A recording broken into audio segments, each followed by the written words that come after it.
J'ai eu la chance de suivre, par souci d'information, de suivre M. Moïse Katumbi Tshapwe au moment où il s'est trouvé en exil forcé en Zambie, à Kitwe. J'ai dit non, je dois arriver là-bas pour voir qu'est-ce qu'il fait, comment il vit tout ça, par souci d'information. La curiosité journalistique m'avait amené à Kitwe. Je suis arrivé à Kitwe. En quelle année? En 2001. Ça doit faire plus ou moins 12 ans maintenant, 13 ans. Je suis arrivé, j'ai rencontré le président Moïse Katumbi Tshapwe que j'avais connu avant, au moment où il dirigeait Maison Katebe Katoto. Parce que son grand frère lui avait c'était des équipes-là, Raphaël Katebe Katoto. Je suis arrivé là-bas, j'ai passé, je crois, 4 à 5 jours à Kitwe en compagnie de M. Moïse Katumbi Tshapwe et j'ai saisi cette opportunité pour discuter avec lui. J'ai trouvé à Kitwe un homme organisé, un homme très bien assis.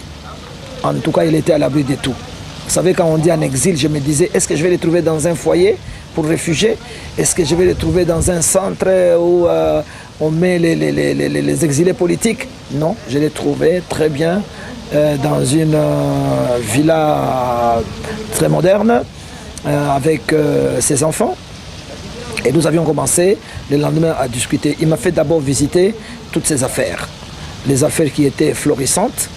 Déjà à l'époque, il y a 12 ans, 13 ans, j'ai visité la minoterie industrielle avec des moulins professionnels qui produisaient autant de sacs de farine par jour, de qualité. Ensuite, j'ai visité la poissonnerie industrielle qui produisait à peu près 1000 tonnes de poissons régulièrement. Et puis, ces poissons nourrissaient pratiquement toute l'Afrique australe et une bonne partie était envoyée en République démocratique du Congo.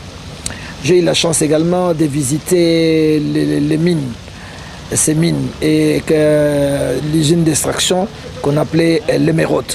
L'émeraude, c'est les diamants verts, pour votre information. J'étais là, j'ai assisté à l'extraction, comment on faisait, et les recettes journalières, comment ça se produisait. Et je me souviens, en ce qui concerne les mines avaient réalisé des recettes incommensurables. Et il y avait déjà la première vente à l'époque, qui avait réalisé plus ou moins 160 millions de dollars. La deuxième vente, c'était 180, mais il y avait la première vente, la grande vente, qui avait battu le record avec 380 millions à l'époque.